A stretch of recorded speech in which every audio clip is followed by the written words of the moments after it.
Welcome to day 21 of the Fearless 30 Challenge.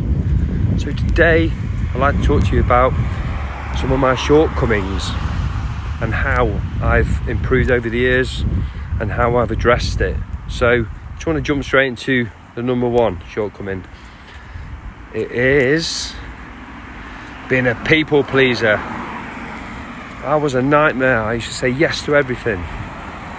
Yes, because I thought I was doing the right thing.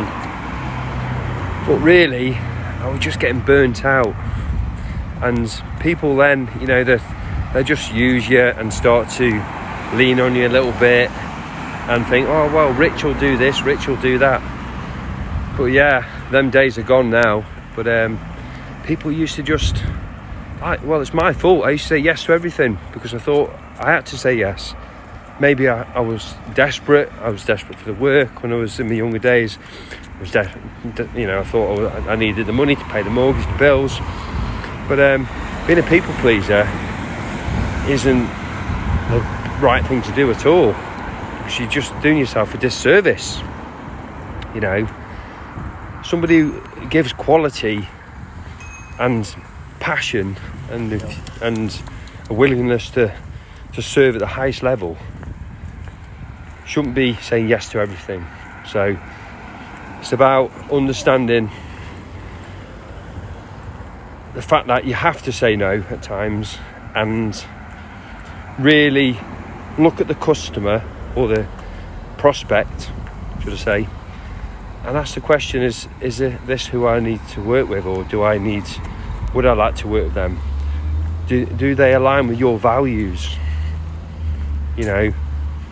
There's so many times that I've taken on a client and I'm thinking, oh, they're difficult, or it's because I didn't qualify them. I have to qualify as well as them qualify me. So it's sort of a reverse psychology. And I learned the hard way, but it's led me to growth. And I do understand now where I am with that. And I don't say yes to everything anymore, which is brilliant, because I've got a system in place now. I understand the person, my avatar, the person I want to work with, likewise. So that's number one.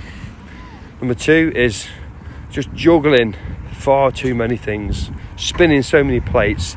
Being an entrepreneur, I've just bought so much, so I'm a buyer, so much stuff to basically help me on my journey to success. But sometimes I definitely bought too much of some stuff and I just couldn't possibly consume it all, to the point where I had stuff still left on the shelf, still in wrappers, say if it was a DVD, and it was frustrating because I couldn't get around to looking at it all. And then later on I realised that it wasn't just about the doing, it's about your way of being, showing up every day, being consistent in doing that, and that makes the biggest difference and the biggest impact. So it's not just about buying course after course, but and I've realised I've got myself into a proper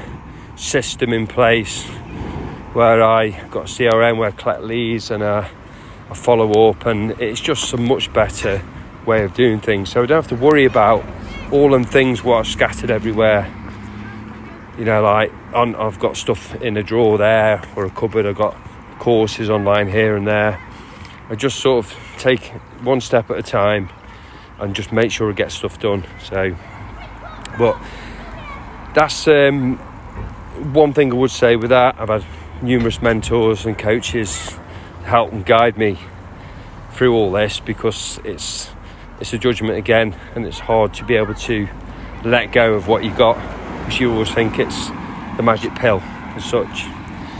So that's number two. And number three is, I would have said, judging people without really getting to know them, thinking they're not good enough to work with me, or they just put the person in general, and an example where you see a homeless person in the street and you just give them money, you give them time, and they've got a beautiful soul. You know, it's just about giving back and about getting to understand and get to know people.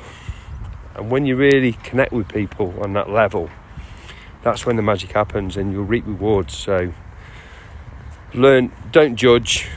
As a younger person, it was probably more of a judgment from the way I judge things. So it was imprinted in me. So I had to, again, look outside the box and start to think, hey, you know, I think there's some truth in this, as in these people are good people, you know, for whatever the judgment was. So yeah, I've learned not to judge and just to take people at face value.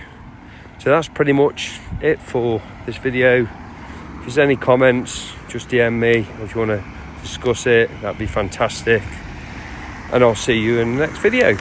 Take care, bye.